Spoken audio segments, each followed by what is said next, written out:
Welcome back everyone to more career mode gameplay of NASCAR Heat 5. And today we're ready for race number 11 on the schedule, which will be 52 laps at Dover.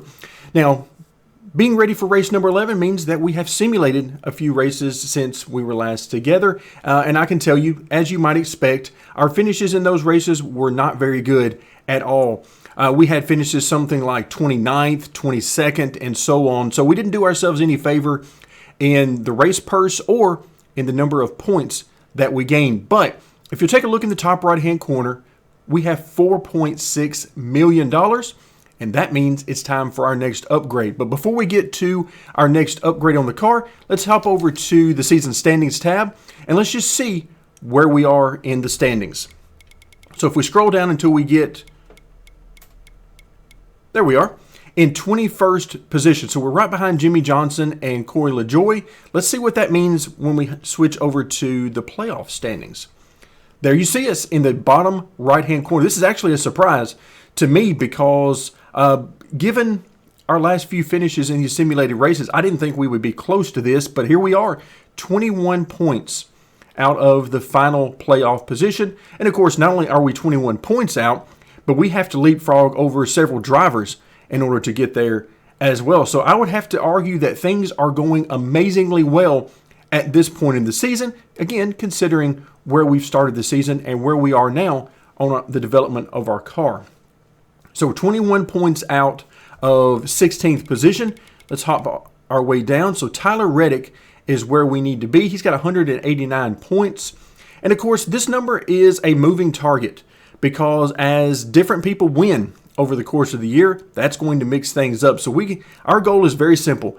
Get as many points as we possibly can in each and every race. And if at some point we can sneak by and pick up a win, that's even better. That really will make all our dreams come true for this season. But the focus has got to be on maximizing points each and every week. So now let's go ahead and do that upgrade. I'm going to click on the Y key. And we are going to go over to suspension because this is going to be the best bang for our buck. As much as I really want to get that engine to 100, that's a lot more money than we have right now. And I think it's worth it to move up to a 95 on suspension. That's going to give us even more grip, which is going to give us more speed through the corners and hopefully enable us to pick up a few more spots on the track. That's the plan anyway. We'll see how well that works out. So there we have it, 95 on engine, 90 on aero, and 95 on suspension. So now we need to assign our employees, and that means that we can assign an employee to the suspension here, which would have previously been at max already. So we'll go ahead and do that. Now the next track coming up after today's race at Dover will be Martinsville. And we definitely want to race Martinsville because that's another opportunity for us to sort of punch above our weight and perhaps get a better finish than what our car performance would indicate is possible. So we're definitely going to work on this short track chassis. And then you notice in the bottom right hand corner, after that, it's back to the speedways. Charlotte, Kansas, and Michigan. Michigan in particular should be very difficult for us because we're going to be down on horsepower, and that is definitely not a good thing to have at Michigan. All right, so now we have, let's see, we're not going to have anybody to put on the suspension for this particular chassis. But we'll go ahead and get everybody lined up that we can.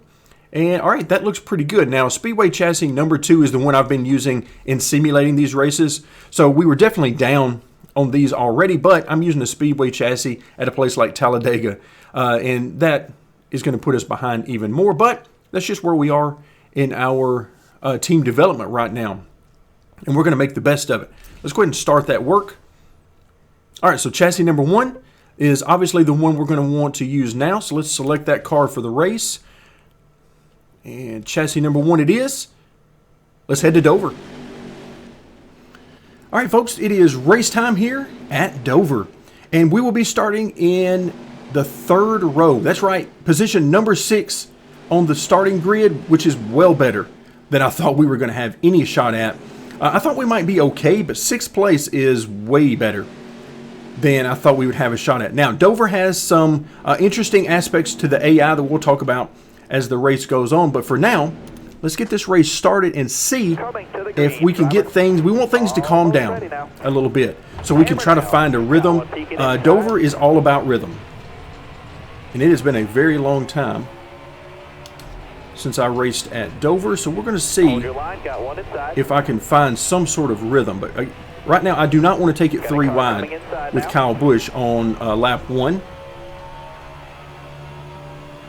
So I'm trying to give these guys, we're going to try to play the nice guy right now, and I just am going to pay the price for that, I believe.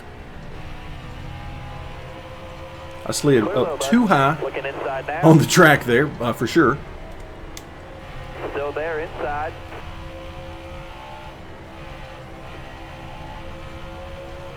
All right, so again, just trying to get a feel for the car, seeing what I can do with it, where the car wants to go, where it doesn't want to go, based on how I'm driving it. Then I can adjust how I'm driving it, hopefully, anyway, to get the best speed out of it. Oh, look out, 11.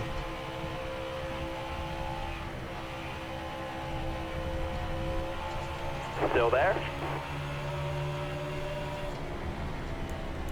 All right, so not bad. We're going to get things spread out a little bit now after a few laps. All right, let's see what kind of car we've got. Let's see how this thing is handling. At Dover, since you're in traffic a lot, whether it's fighting for position or in lap traffic, you need the car to rotate, but yikes. Stay low, stay low. My bad, 12. That was all me. But you need a car that is stable, because if you're chasing the back end around and too tight, then you're going to be in a lot of trouble at this place. You'll keep getting better. You're going to have a lot of trouble because the track itself offers you enough challenges. The last thing you want is a car that's not doing what you need it to do and presents you with even more.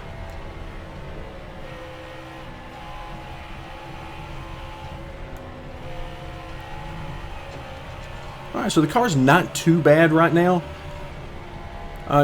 Maybe not quite as stable as I would like. As always, I make a few tweaks here and there to the setup just to test things out and play around a little bit and have some fun. The setup I am using is very close to what I posted here on the channel, and the tweaks I made right now are allowing the tail to wag the dog a little bit, meaning that I'm chasing the back end around a little bit on the car. But I kind of expected that. That happens whenever you lower the wedge, all things being equal. The car rotates better, but you end up chasing the tail end a little bit. So as long as you're... Oh, did he say last lap? Yikes. I know it's a short race, but I feel like we just took the green flag. Still there. All right, so we're in 7th position, and I'm not going to do anything crazy here. We're just going to try to hold our own here. Careful, maybe we can come home in 7th. Top 10 that stage. Okay, so we held him off. 7th position is important because that gets us on the bottom for the next restart. So I will definitely take 7th position. The stage points are awesome. That is what we need. So that check that box for a great stage 1. And now let's move forward to stage 2. No need to pit right now. I'm not sure we're going to be pitting at all. Normally we like to have fun and pit after stage 2. We're coming up through the field, but I don't know that we're going to be able to do that today. Car high, careful. We'll see how things go in this stage as to whether or not that's going to be a possibility. Careful, still there. All right, I am being just drawn to the apron down here. For some reason, it is just a magnet for my car, and I find myself driving right to it. Clear all around. But that is not a good idea to get down to that apron. So right now, I'm not exactly sure if there's somebody on our outside, so I'm trying to give them room if there happens to be somebody out there.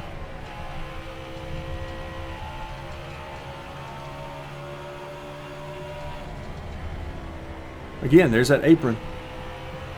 Now, best case scenario is to get down to it and find that spot where you can get right down and approach it, but not actually get to it.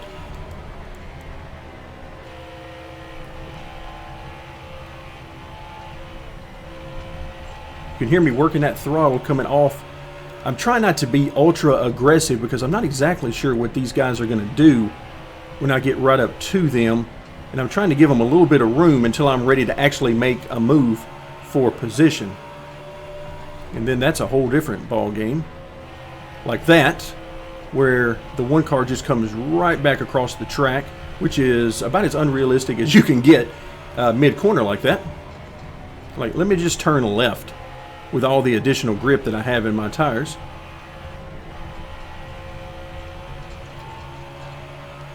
All right, so sitting here in the 6th position, I heard him say halfway, which again just feels hilarious to me that we just took the green flag for this stage.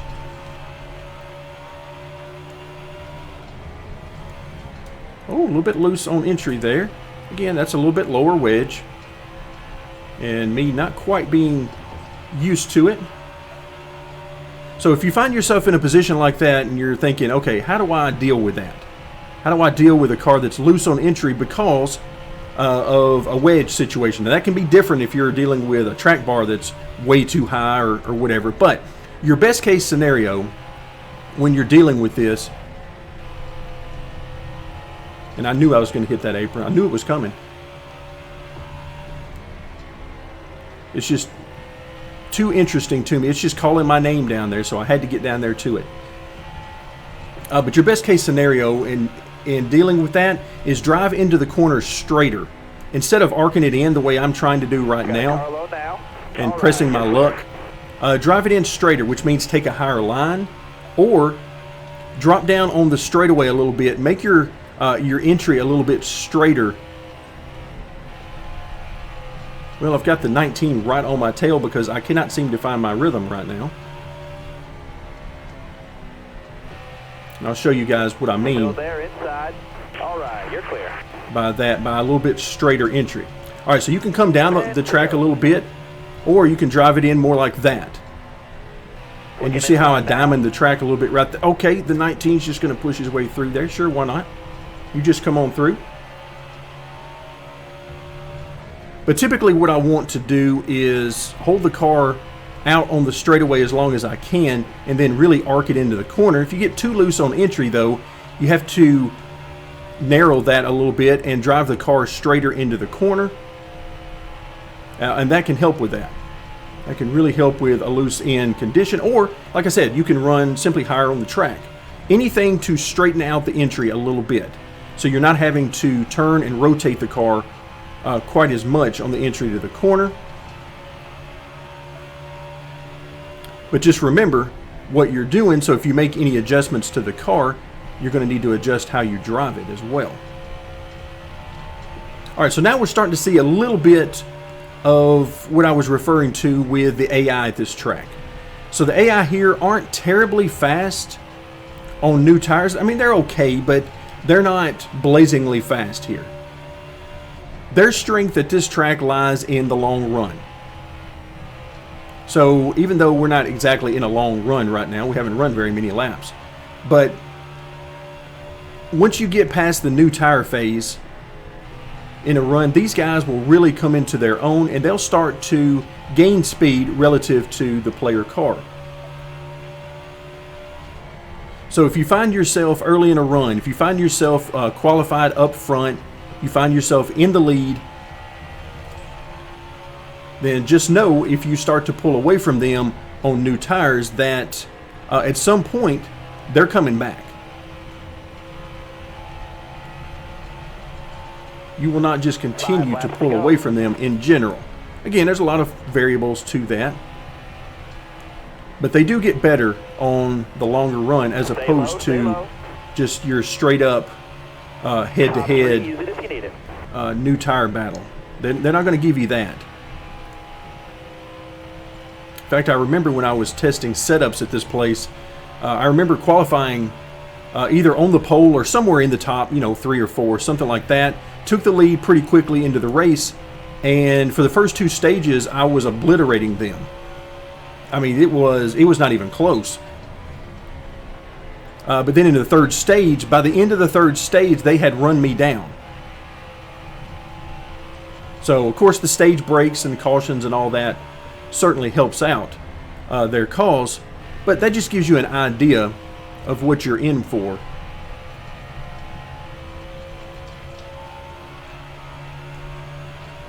So right now I'm just trying to focus on hitting my marks, paying attention to what the car is doing, how it's changing over time. 2 to go, driver. Now, another thing we're going to need to talk about here before too long are some recent events and announcements that have been made that are going to greatly affect the future of this series, the NASCAR Heat Series. Still there. Clear all around. And they're changes that I am extremely excited about. We really don't know any details yet, no specifics Last lap. Hit your mark. about what's happening and what's going to happen and when, but I am extremely excited for the future of the NASCAR series. All right, so we find ourselves on the final lap. We're sitting here in 7th position, and I am thoroughly happy with that. Because we're holding our own. I mean, these guys, we're certainly not running them down at a quick pace, but given what we just talked about with the AI, that's what I expect. But again, holding our own with a car that is definitely not at its fully upgraded condition, I'm happy with this. All right, guys, let's try not to have a wreck under caution, if at all possible. All right, so can we afford to pit here? I don't think so. As much fun as it would be to try to come back through the field, this place is a mess. If you're trying to take it 3 wide in the corners at Dover, that would be a mess. Ready. Got one outside now. All right, so I'm not going to try to pass before the start-finish line. Instead, 20 more laps, no mistakes. all right, what did he say? Still 20 there? more laps? That sounds about right. In case you're wondering, I don't spend a lot of time during the race looking at the lap counter or lap times or anything along those lines. I don't pay attention to those things. I get the information I need based on what the car is telling me as far as its feedback and whether or not I'm catching or losing time to the cars around me. That's what I need to know. Now, it would be nice if the spotter was a lot more useful than it is, but that information, I can get basically everything I need from what my car is telling me and what the other cars are doing.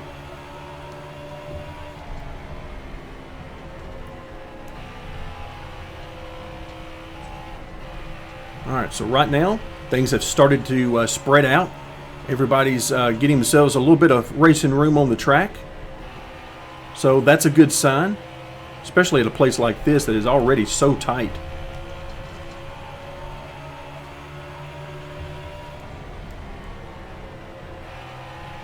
But right now, I really don't have the speed to run these guys down in front of me, which is a little aggravating because, I mean, hey, we're this close to the lead. We're this close to a podium finish. It would be nice if we could get up there to them.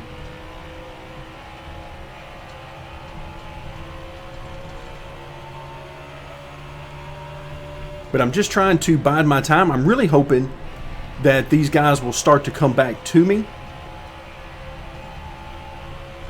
as the run goes on, either because they're fighting so much with each other or they get caught up in lap traffic, which is definitely something we've seen a lot of.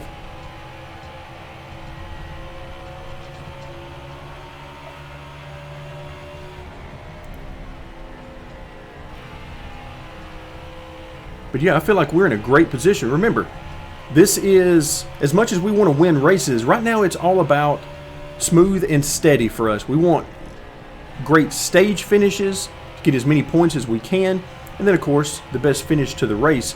And right now we're sitting basically where we've been running the entire race, which is in about 7th or 8th position.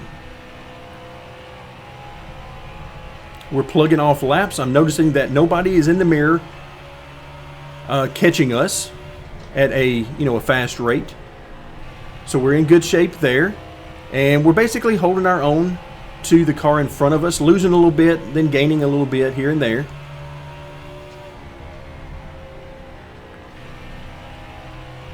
The biggest thing I have the ability to do right now is I can move around the track a little bit. I don't have to worry about being quite so line sensitive. I can let the car move around a little bit and not try to bind it up quite so much.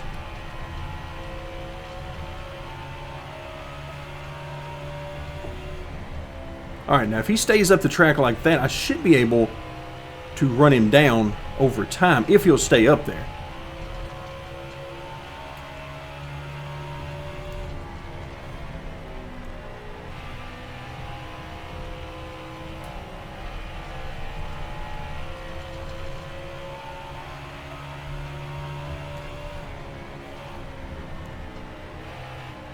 Who is that running the wall? The one car. Wow, I looked up there and I saw a car that was right up against the fence. And as we learned, if you watched yesterday's Cup race, which was very exciting on the restarts for sure, for several laps after each of the restarts. All right, 10 laps left. But we learned yesterday that there's running the top and then there's running the tippy top, which is... Now, they were talking like they had never heard the expression of the tippy top there. I can tell you that where I'm from, that's something I've heard quite a bit, but it was still funny hearing them talking about whether you're running the top or you're running the top.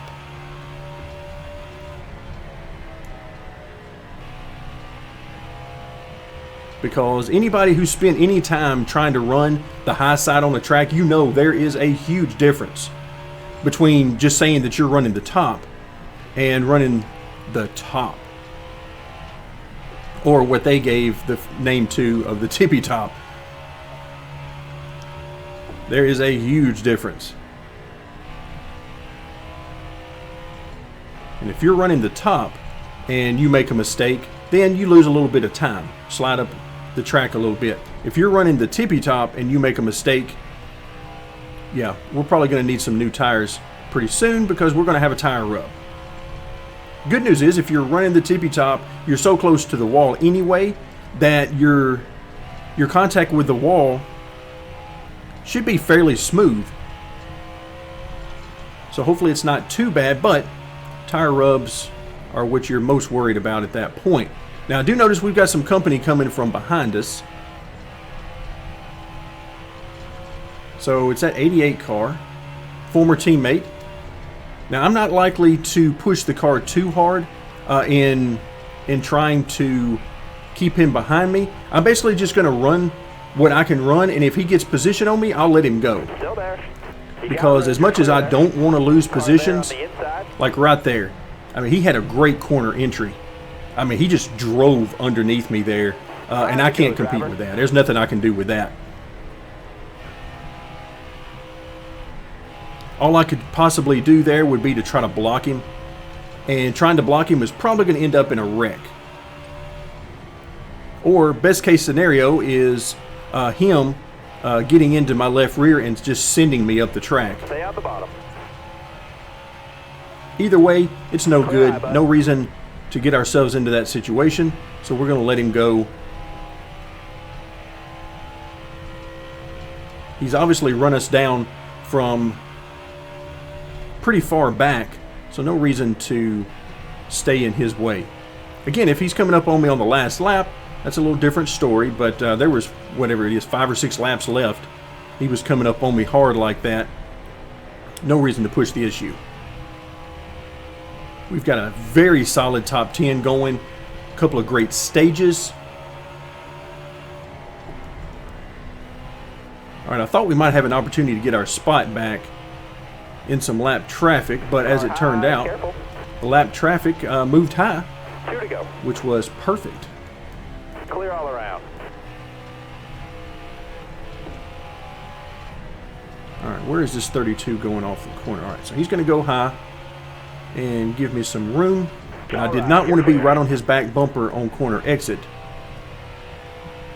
waiting for him to decide where he was going to go. 1 more to go. All right, final lap. All right, the 88 goes to the top. He's almost to the tippy top up there.